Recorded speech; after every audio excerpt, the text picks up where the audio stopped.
नमस्कार दोस्तों, जन्मभूमि टीवी के इस एपिसोड में आप सभी का बहुत बहुत स्वागत है। आज मैं जिस बारे में बात करने जा रहा हूं कि जो अभी निर्मला सीतारमण जी ने 25 और 26 फाइनेंशियल ईयर का बजट सदन के पटल पर रखा। अब इस बजट ने किस तरह से अरविंद केजरीवाल के होश उड़ा दिए और एक तरह से देखा जाए तो दिल्ली इलेक्शन को एकदम एक तरफा कर दिया। एक जो दिल्ली की राजनीति बेसिकली जो पिछले 10-12 सालों से चल रही थी, जो अरविंद केजरीवाल जी ने कर दी थी, वो कुछ हद तक फ्रीबीज पॉलिटिक्स कर दी थी उन्होंने कि दिल्ली में वो राज करेगा जो दिल्ली की जनता को मुफ्त की रेवड़ियां बांटेगा, चाहे वो बिजली के रूप में हो, चाहे पानी के रूप में हो, चाहे फ्री बस यात्रा के रूप में हो, जिस भी फॉर्म में हो।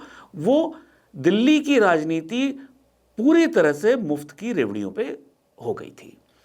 अब समस्या क्या थी कि अरविंद केजरीवाल जी के सामने कि ये अपनी जो इन्होंने एक पोजीशनिंग पिछले 1 महीने से कर रहे थे, जितने भी दिल्ली के रहने वाले लोग हैं उनके पास फोन आ रहे थे लगातार, नमस्कार दोस्तों, नमस्कार भाई, मैं अरविंद केजरीवाल बोल रहा हूं और आपको मैं बताऊं, अगर भाजपा आएगी तो आपको सारी जो सुविधाएं, मुफ्त की सुविधाएं दिल्ली सरकार, आपकी सरकार दे रही है, आम आदमी पार्टी की सरकार दे रही है, वो बंद कर देगी। तो ये एक तरह से एक डर दिल्ली वालों के मन में बैठाना चाहते थे कि जो उन्होंने मुफ्त बिजली पानी दिया हुआ है वो बीजेपी की सरकार आती है तो वो बंद हो जाएगी। अच्छा, उन्होंने कांग्रेस का नाम नहीं लिया क्योंकि उनको भी पता कि कांग्रेस सरकार बना नहीं सकती है, वो आपका गेम खराब कर सकती है। तो उनकी कुछ हद तक जो उनकी टोटल चुनावी कैंपेन आज तक जो चल रहा था वो यही चल रहा था कि जो वो मुफ्त की सुविधाएं दे रहे हैं वो बीजेपी खत्म कर देगी। खैर, मैं जो मानता हूं कि भाजपा के नेता अरविंद केजरीवाल जी से या दूसरी पार्टियों के नेताओं से ज्यादा सीजन्ड पॉलिटिशियंस हैं। कुटिल मैं नहीं कहूंगा, क्योंकि कुटिलता में मैं कहूंगा, अगर मेरा अपना आकलन मानेंगे तो मैं कुटिल राजनेता आज भी अरविंद केजरीवाल जी को ही मानूंगा। लेकिन हाँ, अगर मैं सीजन्ड पॉलिटिशियन कहूं तो वो मैं बीजेपी को मानूंगा। उन्होंने बजट में कुछ ऐसे फीचर्स लाए कि उसे फ्रीबीज का बाप कह सकते हैं। मुफ्त की रेवड़ियां जो थी वो अगर अरविंद केजरीवाल जी 2-4 दे रहे थे तो उन्होंने पूरा पैकेट खोल दिया, भाजपा ने पूरा पैकेट खोल दिया रेवड़ियों का। जो अब देखिए, दिल्ली का जो वोटर है वो बाकी प्रदेशों के वोटर से थोड़ा सा डिफरेंट है। अगर आप दिल्ली के सभी सीटों पर जाएं तो कुछ सीटें ऐसी हैं जो जहां पे मुस्लिम वोटर डिसाइड करता है कि उनका नेता कौन होगा या उनका प्रतिनिधि कौन होगा। कुछ सीटें ऐसी हैं जिसमें सिख वोटर, पंजाबी वोटर ये डिसाइड करता है कि उनका प्रतिनिधि कौन होगा। बहुत सारी सीटें ऐसी हैं जिसमें सरकारी मुलाजिम डिसाइड करता है, जो टिपिकल मिडिल क्लास व्यक्ति है दिल्ली का, वो डिसाइड करता है कि दिल्ली का उनका प्रतिनिधि कौन होगा। एक चौथा सेगमेंट है, वो है कच्ची कॉलोनी या जो लोअर मिडिल क्लास क्राउड, जो अनऑर्गेनाइज सेक्टर है दिल्ली का, जहां पे बहुत सारी सुविधाएं अभी नहीं पहुंची हैं, वो वोटर है। और अगर आपको मैं बताऊं तो अरविंद केजरीवाल के पास बाद के दो, जो आपका कच्ची कॉलोनी वाला वोटर है और जो सरकारी नौकरियों वाला वोटर था, वो उनके पास ऑलरेडी था। सरकारी नौकरी में भी ऑफिसर क्लास नहीं, जो दिल्ली के में बहुत चुके मंत्रालय हैं, सचिवालय, दुनिया भर के सरकारी दफ्तर हैं, तो क्लास 3 एम्प्लॉई और क्लास 4 एम्प्लॉई, वो बहुत बड़ा वोटर है बहुत सारी सीटों पे जहाँ पे सरकारी कॉलोनीज हैं। वहाँ पे अरविंद केजरीवाल जी का बड़ा अच्छा अपर हैंड होता था। अब इस वोटर को तोड़ने के लिए बड़े ही स्मार्टली पहले तो 8th पे कमीशन की बात हुई कि उसमें, हालांकि अभी 8th पे कमीशन में क्या मिलेगा क्या नहीं मिलेगा वो एक्सपर्ट ही समझ सकता है, एक आम आदमी, एक लेमैन के लिए समझना बड़ा मुश्किल काम है वो। लेकिन इस बजट में बहुत ही क्लियर कट आज की तारीख में 12,75,000 तक की जो घोषणा करी इन्होंने कि नए बजट में, नए बजट से 12,75,000 तक आदमी का अगर कमाई है तो वो टैक्स फ्री होगी। अच्छा, और इसकी एक सबसे कमाल की चीज हुई कि इसकी मार्केटिंग भी ऐसे करी गई कि बहुत ही क्लियर कट में लोगों को समझ आ गया कि किस तरह से इनको लाभ मिल रहा है। अच्छा, ये रिएक्शन, खैर ये तैयारी तो पहले से हो गई होगी, लेकिन बजट के कुछ ही दिनों पहले अरविंद केजरीवाल जी ने एक शब्द का इस्तेमाल किया था, कर आतंकवाद का, कि मिडिल क्लास आदमी परेशान है कर आतंकवाद से। उसकी काट, खैर ये इसका जो इम्पैक्ट है वो उस कर आतंकवाद नाम के शब्द से ज्यादा है। इस जो एक स्टेप ने 60 से 70% जो दिल्ली का मतदाता, जो रेगुलर, जो सर्विस क्लास है, उसको इम्पैक्ट कर दिया।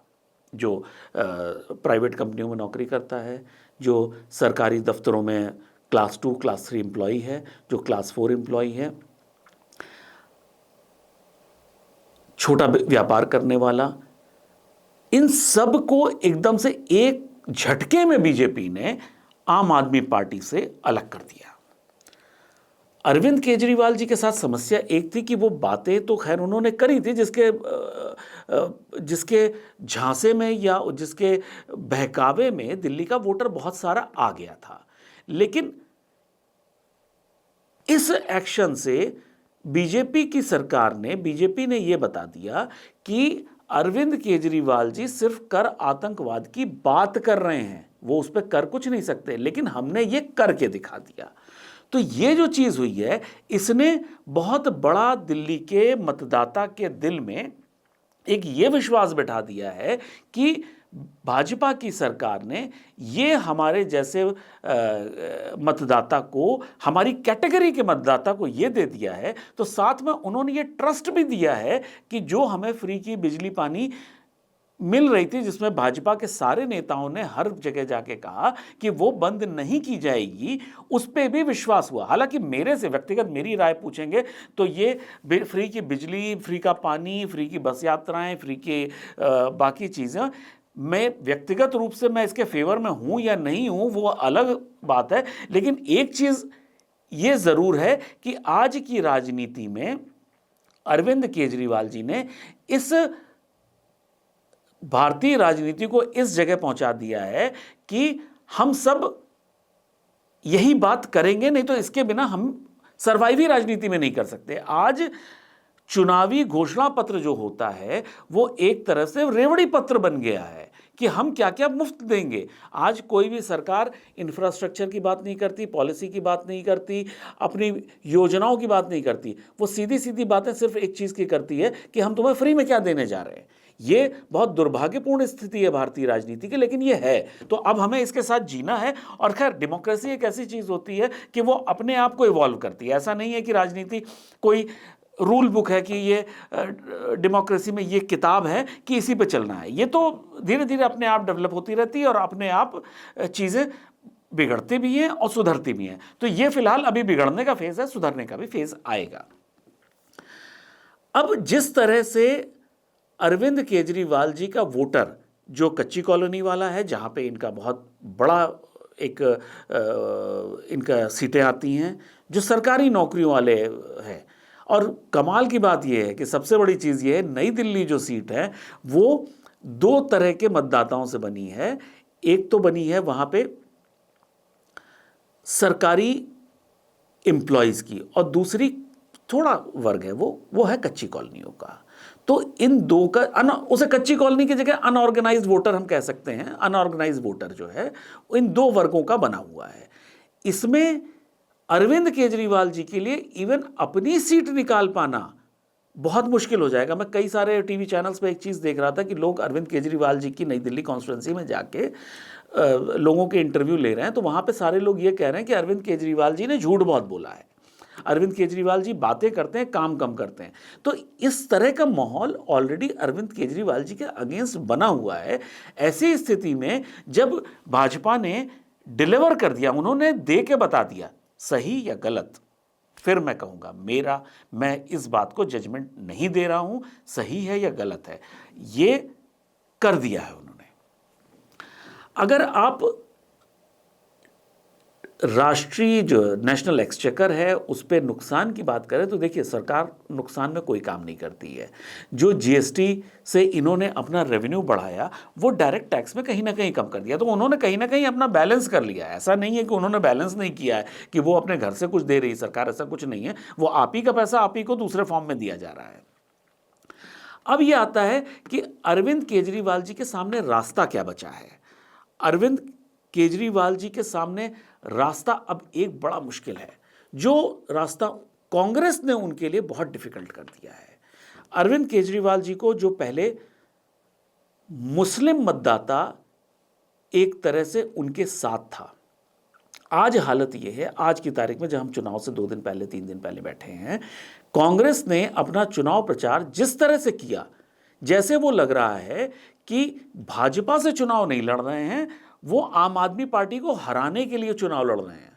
उनके लिए खुद सरकार बनाने से ज़्यादा जो सबसे बड़ा चैलेंज है वो किसी ना किसी तरह से आम आदमी पार्टी को हरवाना है। आज एक रफ एस्टीमेट के मुताबिक 25 सीटें ऐसी हैं जिस पे कांग्रेस जिस दमदारी से लड़ रही है उससे कहीं ना कहीं ऐसा लग रहा है कि वो आपकी यात्रा को, चुनावी यात्रा को बहुत मुश्किल कर दिया है उसने। कांग्रेस की इस जो एग्रेशन का इंपैक्ट आज अरविंद केजरीवाल जी के चेहरे पर साफ साफ दिखाई दे रहा है। अरविंद केजरीवाल जी के लिए साथ समस्या सिर्फ ये नहीं है कि अरविंद केजरीवाल जी सरकार बना रहे हैं या नहीं बना रहे हैं। अरविंद केजरीवाल जी के साथ उससे बड़ी समस्या है कि अगर वो सरकार में नहीं है, अगर उनकी सरकार नहीं आती है, विपक्ष में होते हैं, तो उनको जो शराब घोटाला है वो बहुत तकलीफ देने जा रहा है। उनके जो कैबिनेट है उसको बहुत तकलीफ देने जा रहा है। उनके जो करीबी लोग हैं उनको बहुत तकलीफ देने जा रहा है। आज उनके पास एक ट्रम्प कार्ड ये है कि जी हम सरकार में बैठे हैं, इस वजह से हमको परेशान किया जा रहा है। लेकिन कल को जब आप सरकार में नहीं होगे तो आपके पास कोई ऐसा पॉइंट नहीं होगा जो ये कह सको आप कि आपको परेशान करने के लिए परेशान किया जा रहा है। तो एक चीज़ स्पष्ट है कि अगर आम आदमी पार्टी की सरकार नहीं बनती है तो शराब घोटाला अरविंद केजरीवाल जी के नाक में दम करने वाला है। अब हम एक बात ये करते हैं कि आखिर फ्रीबी की ये मुफ्त की रेवड़ियों की राजनीति क्यों करनी पड़ रही है। अगर मैं याद करूं, देखिए लोकतंत्र है, ये लोक कल्याणकारी राज्य है, तो मुफ्त की चीज़ें देना एक तरह से ये जो हमारा वो वर्ग है जो कमज़ोर है, जो पिछड़ा हुआ है, जो इग्नोर्ड रहा हुआ है, उसके लिए सरकार हमेशा से कुछ ना कुछ योजनाएं लाती रहती है, तो उसे मुख्य धारा में लाने के लिए। लेकिन अरविंद केजरीवाल जी जब दिल्ली में आए तो उस समय दिल्ली की राजनीति थोड़ी सी परिवर्तन की तरफ जा रही थी, क्योंकि थोड़ी अर्बन सीट है और अर्बन स्टेट है, तो एक बहुत डिफरेंट टाइप का यहाँ का इलेक्टोरेट है। यहाँ पे कच्ची कॉलोनियाँ भी हैं, यहाँ पे मध्यम वर्ग भी है, यहाँ पे अपर क्लास भी है, यहाँ पे गरीब भी है, और सबसे कमाल की चीज़ है ये तीनों का कॉम्बिनेशन हर एक सीट में मौजूद है। एक ही सीट में ये तीनों इलेक्टोरेट का जो सैंपल है वो मौजूद है। तो ये जो एक विचित्र फीचर है वो यहाँ के चुनाव को बहुत ज़्यादा इंटरेस्टिंग बना देता है। अब भारतीय मतदाता के साथ एक बड़ी समस्या है कि मैं 100 रुपए की चीज़ खरीद सकता हूँ या नहीं खरीद सकता हूँ, वो मुझे ज़्यादा मैटर नहीं करती है। लेकिन अगर मुझे 10 रुपए की कोई चीज़ फ्री में मिल रही है तो वो मुझे बड़ी अच्छी लगती है। तो ये जो भारतीयों का स्वभाव है उसको अरविंद केजरीवाल ने बहुत आसानी से और बड़ी ही स्मार्टली डिकोड कर लिया। इसके बाद हुआ क्या कि उन्होंने तुरंत फ्री की बिजली, अच्छा जिस समय उन्होंने किया था ये उनको उम्मीद नहीं रही होगी कि वो सरकार में आ रहे हैं, लेकिन उन्होंने घोषणा करने के लिए घोषणा कर दी। अब हुआ क्या कि उन्होंने घोषणा करी, उन्होंने इसको कर भी दिया। देखिए कोई भी सरकार अपनी जेब से कुछ नहीं देती, ये मैंने पहले भी बोल चुका हूँ, ये मैं फिर से बोल रहा हूँ। अगर अरविंद केजरीवाल जी ने आपको 200 यूनिट बिजली दी है तो कहीं ना कहीं आप ही से कुछ ना कुछ ले लिया है, तो ये बात निश्चित है। तो आप ये मत समझें कि 200 यूनिट बिजली आपको फ्री मिल रही है। अगर आपको 200 यूनिट बिजली फ्री मिली है तो आपसे कहीं ना कहीं कुछ गया है, जो आपको दिखाई नहीं दे रहा है या दिख रहा है तो आप इग्नोर कर रहे हैं। तो दिल्ली के मतदाता का जो या पूरे भारत देश के मतदाता का जो एक प्रॉब्लम ये है कि हमें जो फ्री की लालच है उसको अरविंद केजरीवाल जी ने डिकोड किया और उन्होंने सीधे सीधे घोषणाएं, फ्री की बिजली, फ्री का पानी और मुफ्त की यात्राएं, ये सब कर दी। और इसका लाभ उन वोटर को भी मिल रहा है जिनके बच्चे रोज हजारों रुपए का पिज्जा खाते हैं, लेकिन उनको 200 यूनिट बिजली की लालच में वो अरविंद केजरीवाल को वोट देने के लिए तैयार हैं। अब इसी में इस वोटर के मूड को समझते हुए धीरे धीरे कांग्रेस भी आ गई कि तुम 2100 दोगे तो हम 2500 देंगे।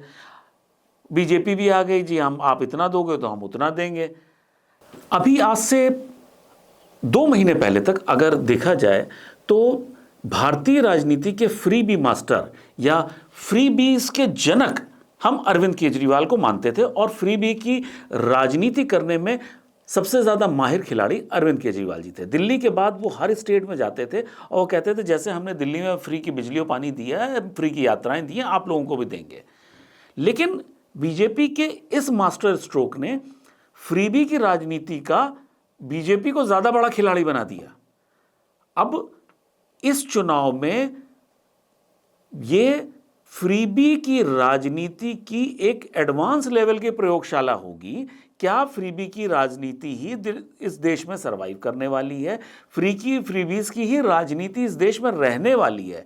ये एक बहुत बड़ा प्रयोग होगा। अब आज सिर्फ 5-7 दिन बचे हैं इस चीज़ को समझने और देखने के लिए कि दिल्ली में क्या होने वाला है। तो आज के लिए सिर्फ इतना ही। अगले एपिसोड में हम लोग बहुत जल्दी फिर मिलेंगे। तब तक के लिए नमस्कार।